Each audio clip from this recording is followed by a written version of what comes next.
Praise the lord. మన ప్రభువును ప్రియ రక్షకుడైన దేవుని నామమున మీ అందరికీ కూడా ఉదయకాల శుభములను తెలియచేస్తూ ఉన్నాను.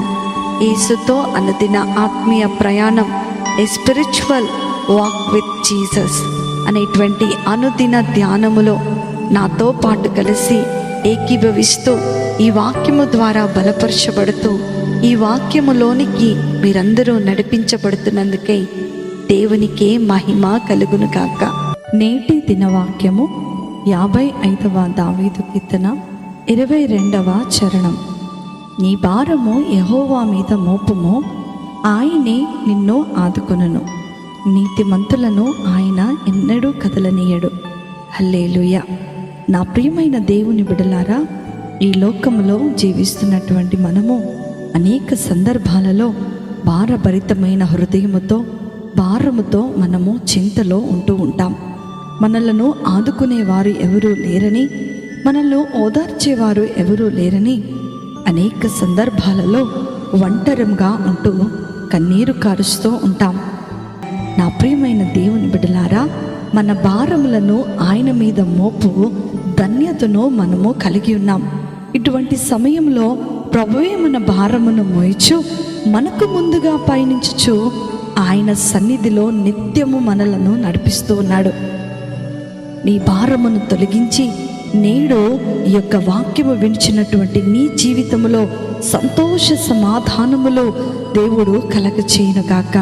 అందుకనే రోమీయులకు రాసినటువంటి పత్రికలో 12వ అధ్యాయము 10-15 వచనాలు మనం చదువుకున్నట్లయితే, సహోదర ప్రేమ విషయంలో ఒకని అందొకడు అనురాగము గలవారై ఘనత విషయంలో ఒకరినొకడు గొప్పగా ఎంచుకొనుడి, సంతోషించు వారితో సంతోషించుడి అంటున్నాడు పౌలు భక్తుడు. మనకు ఎవరి ద్వారా సంతోషం కలుగుతుందనగా దేవుని బిడ్డల ద్వారానే ఈ సంతోషము కలుగుతుంది. అనుక్షణము బైబిల్లో ఉన్న ప్రతి మాటను మనం ధ్యానం చేసుకుంటున్నప్పుడు నీకు ఈ సంతోషము కలుగుతుంది.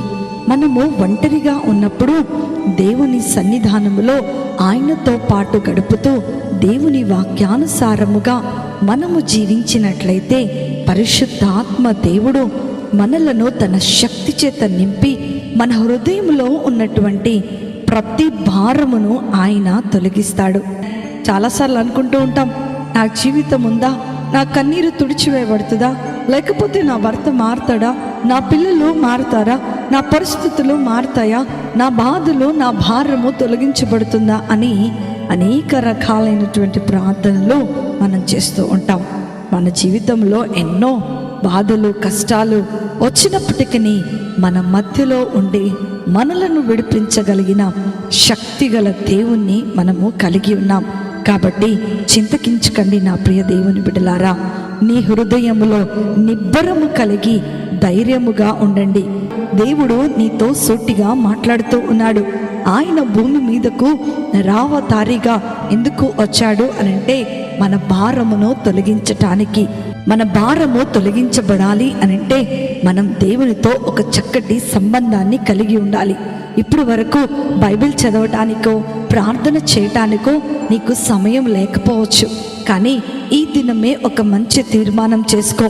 ప్రభువా, నా భారం అంతా నీ మీద వేస్తున్నాను, నాకున్న కన్నీరంతా నీకు ఇచ్చేస్తున్నాను, నాకున్న కష్టం అంతా నీ పాదముల యొద్ద పెడుతున్నాను, నేను దేని గురించి టెన్షన్ పడను ప్రభువా, నేను నీ దగ్గరకు వస్తున్నాను ప్రభువా అని నీవు నీ సమయాన్ని దేవునికి ఇచ్చినట్లయితే ఆయన మనలను ఆదుకొని మన జీవితంలోనికి ముందుకు నడిపిస్తాడు. మీకు సంపూర్ణమైనటువంటి విశ్రాంతినిచ్చి మిమ్మల్ని ఆశీర్వదిస్తాడు. అట్టి కృపా ధన్యత, ఆశీర్వాదము వాక్యం వింటున్న ప్రతి బిడ్డకు దేవుడు అనుగ్రహించునుగాక. ఆమేన్. ప్రార్థన. మమ్మలను మిక్కిలిగా ప్రేమించిన మా ప్రియ పరలోకపు తండ్రి యేసు స్వామి, ప్రేమగల రాజా, మీకు ఉన్నతమైన శ్రేష్టమైన నామమును బట్టి మీకు వందనాలు చెల్లిస్తూ ఉన్నాను తండ్రి. మేకులతో గాయపరచబడ్డ నీ పాదముల చెంత భరించలేని మా చింతలన్నీ, మా భారములన్నీ కుమ్మరిస్తున్నాము తండ్రి. దయచేసి మా కష్టాలన్నిటినీ పూర్తిగా మార్చివేసి ఈ నూతనమైనటువంటి సంవత్సరములో నూతన జీవితంలోనికి మమ్మలను ప్రభువా నడిపించమని మిమ్మలను వేడుకుంటున్నాం.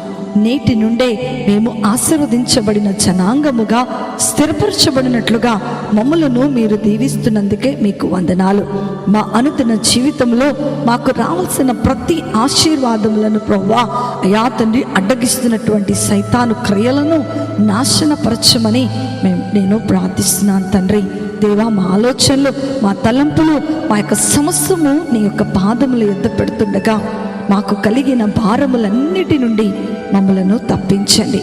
మమ్మలను కరుణించి మా భారములన్నిటి నుండి విడిపించి మాకు విశ్రాంతిని కలుగచేయమని సమస్త ఘనత, మహిమ, ప్రభావములు మీకే చెల్లిస్తూ యేసయ్య నామమున అడిగి వేడుకొనుచున్నాను తండ్రి. ఆమేన్, ఆమేన్, ఆమేన్. ప్రభు మిమ్ములను మీ కుటుంబాలను దీవించును గాక. ప్రేమతో మీ సహోదరి